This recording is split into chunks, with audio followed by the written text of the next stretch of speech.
YouTube के सभी दर्शकों को मेरा नमस्कार। आप सभी को राधे राधे, जय श्री कृष्ण।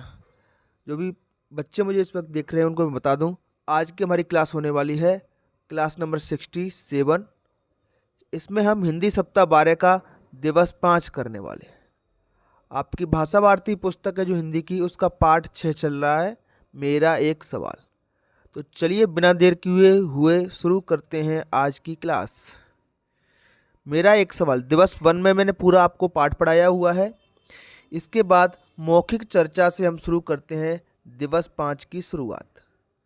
आपको परेशान देखकर कौन आपकी समस्याओं का समाधान करने में मदद करते हैं?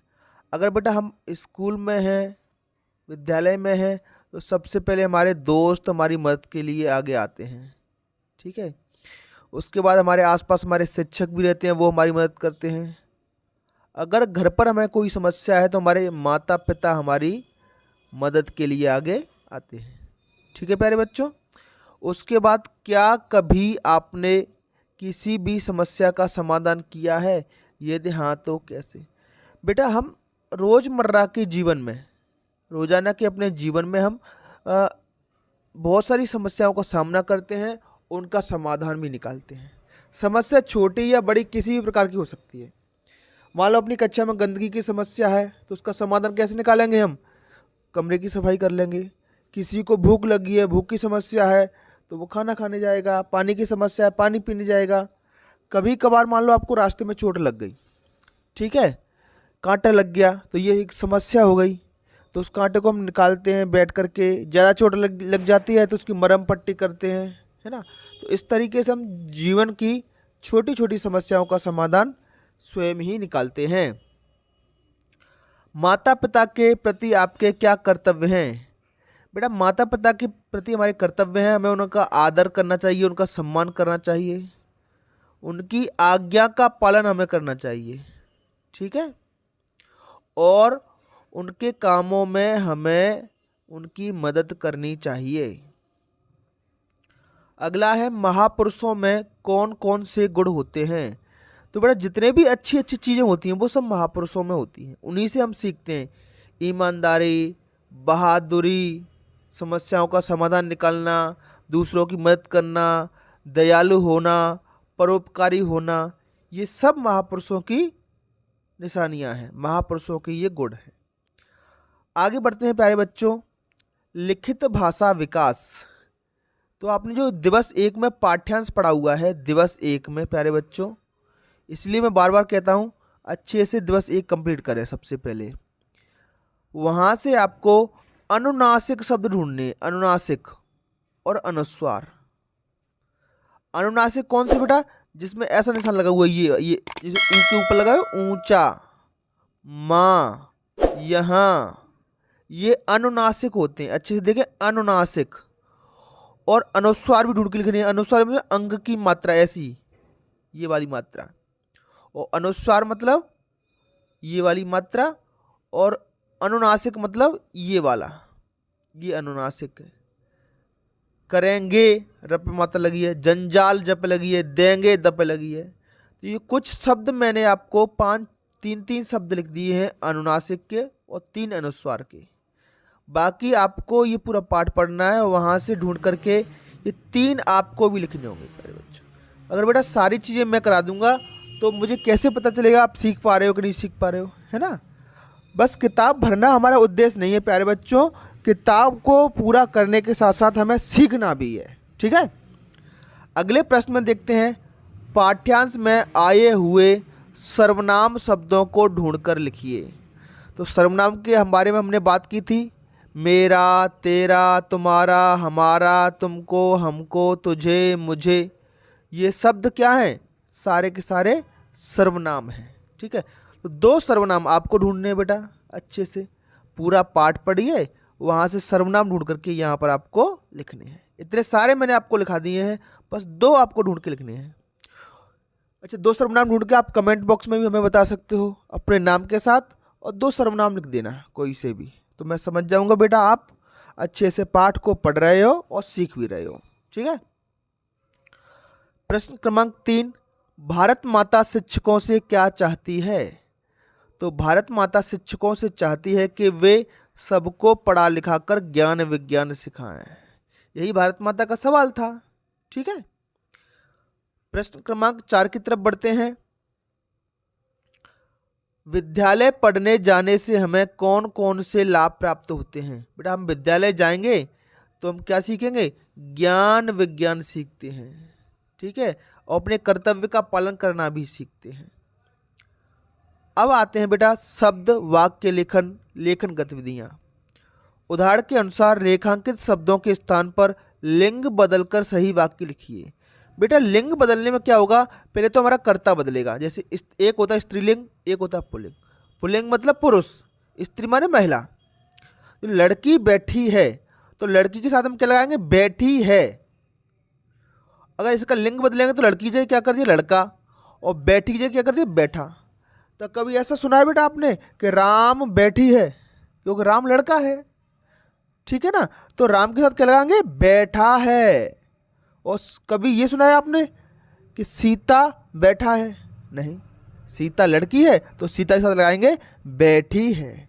तो ये शब्द भी बदलता है बेटा उसके साथ में। ठीक है, एक उदाहरण देख लीजिए। लड़की कूद रही है, जो क्या लगा? रही है, तो लड़का कर दो लड़की की जगह, कूद रहा है हो गया। तो इसी तरीके से आपको बदलना है। छात्रा बेंच पर बैठी है, लड़की है तो छात्रा की जगह कर दीजिए आप छात्र बेंच पर बैठा है। ठीक प्यारे बच्चों। घोड़ा चने खा रहा है तो घोड़ा की जगह कर दो स्त्रीलिंग घोड़ी। चने खा रही है, घोड़ी के साथ लगाएंगे रही है, और घोड़ा के साथ लगेगा रहा है। चलिए आगे बढ़ते हैं। गुफा में शेर रहता है, शेर रहता है तो शेर की जगह कर दीजिए शेरनी, स्त्रीलिंग हो जाएगा। गुफा में शेरनी रहती है, रहता की जगह क्या कर देंगे बेटा? रहती है। प्रश्न क्रमांक 2 बहुत ही आसान है प्यारे बच्चों। इसमें सिर्फ आपको जोड़ी मिलानी है कि कौन व्यक्ति क्या कार्य करता है। अगर आपने भारत माता के सवाल ढंग से पढ़े हैं, दिवस 1 पर ढंग से पढ़ा है पूरा का पूरा पाठ्यांश, तो ये बहुत आसान है। किसान से भारत माता क्या सवाल था? किसान क्या करता है? तो हम खेतों में अन्न उगाकर, तो किसान अन्न अनाज उगाता है, अनाज से जोड़ी मिला दो। सैनिक, सैनिक क्या करता है बेटा? डटा रहूंगा मैं सीमा पर, तेरा हूं मैं लाल, तो सुरक्षा करता है वो। विद्यार्थी बेटा, विद्यार्थी का काम है पढ़ना, तो पढ़ना से जोड़ी मिला दीजिए। चिकित्सक, इसको बेटा हम डॉक्टर भी कहते हैं। चिकित्सक को क्या कहते हैं? डॉक्टर। डॉक्टर एक अंग्रेजी शब्द है, इसको हिंदी में कहते हैं चिकित्सक। और चिकित्सक क्या करता है बेटा? उपचार। ये उपचार, उपचार मतलब इलाज होता है। ठीक है प्यारे बच्चों। शिक्षक, शिक्षक का काम है पढ़ाना। इस तरीके से आपकी जोड़ियां मिल जाएंगी। ठीक, चलिए आगे बढ़ते हैं। एक धारा प्रवाह पठन है बेटा आपके लिए, थोड़ा स्पीड में पढ़ना है और स्पीड के साथ साथ समझते हुए पढ़ना है। ठीक है बेटा, समझते हुए पढ़ेंगे, वरना कोई मतलब नहीं है हमारे पढ़ने का अगर हम समझ नहीं पा रहे हैं तो। सीधे साधे नेक हमारे दादाजी, लाखों में एक हमारे दादाजी। हमारे दादाजी कैसे? सीधे साधे हैं और लाखों में एक हैं। हमें खिलाते लड्डू पेड़ा रसगुल्ला, टॉफी बिस्कुट केक हमारे दादाजी। हमें क्या खिलाते हैं? लड्डू पेड़े, रसगुल्ले, टॉफी बिस्कुट और केक। सैर कराएं कहें कहानी, संग खेलें, करते काम अनेक हमारे दादाजी। क्या क्या काम करते हैं? सैर कराते हैं, कहानी कहते हैं मतलब कहानी सुनाते हैं, संग खेलते हैं। चाहे जितना खेलें ऊधम मचाएं हम, पर न डांटते कभी हमारे दादाजी। चाहे हम कितना भी ऊधम कर लें तो भी हमारे दादाजी हमें नहीं डांटते हैं। चलिए मौखिक प्रश्न बेटा, पाठ्यांश के अनुसार दादाजी की विशेषताएं क्या हैं? तो ये लिखा है बेटा, सीधे साधे नेक हमारे दादाजी। तो बता दो सीधे साधे और नेक। खेलने के साथ साथ दादाजी और क्या क्या करते थे? तो सैर कराते हैं, कहानी सुनाते हैं और संग खेलते हैं। तो सैर कराना, कहानी सुनाना, संग खेलना भी लिख दो इसमें। लिखित प्रश्न क्रमांक 1, सीधे साधे नेक हमारे दादाजी से क्या आशय है। बेटा आशय का मतलब होता है अर्थ, तो इसका अर्थ क्या है? अर्थ है स्वभाव से नम्र और सरल होना।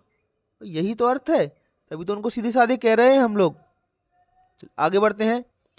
स्वतंत्र अभ्यास है, एक अच्छे विद्यार्थी को कैसा होना चाहिए? तो उसको समय का पाबंद होना चाहिए बेटा, और अनुशासित होना चाहिए। अनुशासित मतलब सारे काम नियम के अनुसार करे, कोई नियम नहीं तोड़े, समय पर आए। ठीक है। इसके बाद एक चित्र दिया गया है बेटा, इस चित्र को ढंग से पढ़िए, अच्छे से समझ समझ के पढ़िए। ये चित्र क्या कहने वाला है? तो ये कह रहा है जल है तो कल है, मतलब जल को बचाने की बात इसमें हो रही है। पृथ्वी की सतह पर 2/3 जल है। कितना है? 2/3। परंतु पीने योग्य जल केवल इतना परसेंट, 0.002, केवल इतना सा पानी पीने योग्य है। बेटा समुद्र का पानी हम नहीं पी सकते, पीने योग्य नहीं है। वैसे तो पृथ्वी में बहुत पानी है, लेकिन पीने योग्य पानी बहुत कम है। एक स्लोगन लिखा हुआ है बेटा, हम सब ने यह ठाना है, पानी को बचाना है। ये नारे हैं, स्लोगन है। और ये किसने लिखवाया है बेटा? सौजन्य से ग्राम पंचायत अकोलिया धार, इसकी तरफ से ये लिखा गया है। प्रश्न क्रमांक 1, दिए गए पोस्टर में हम सब ने यह ठाना है के बाद की पंक्ति लिखिए। तो हम सब ने यह ठाना है के बाद क्या लिखा है? ये लिखा है पानी को बचाना है, तो लिख दीजिए यहाँ पानी को बचाना है। ठीक है। इसके बाद आगे बढ़ते हैं। पोस्टर के अनुसार पृथ्वी पर पीने योग्य जल कितना है? तो पोस्टर में आप देख रहे हो बेटा 0.002% पीने योग्य जल है। इसके बाद एक श्रुतलेख है प्यारे बच्चों आपके लिए, ये आपको ही लिखना है। आपके शिक्षक शब्द या वाक्य बोलेंगे, आप यहाँ पर लिखोगे। इसमें आप अपनी मर्जी से कुछ भी ना करें। तो बेटा ये था हमारा आज का वीडियो, आपको कैसा लगा? 2 सवाल मैंने आपको दिए हैं, उनके जवाब आपको कमेंट बॉक्स में हमें देने हैं। इसके साथ साथ शिक्षक साथियों से मेरी अपील है कि आपको हमारे वीडियो कैसे लगे, आपके बहुमूल्य सुझाव सदैव आमंत्रित हैं। इन वीडियो में आपको क्या कमी लग रही है, क्या और सुधार हम कर सकते हैं, उससे हमें कमेंट बॉक्स में ज़रूर अवगत कराएं। तो चलिए आज की क्लास में इतना ही, फिर मिलेंगे एक नई क्लास में। तब तक के लिए आपका दिन शुभ हो। Have a nice day and thank you.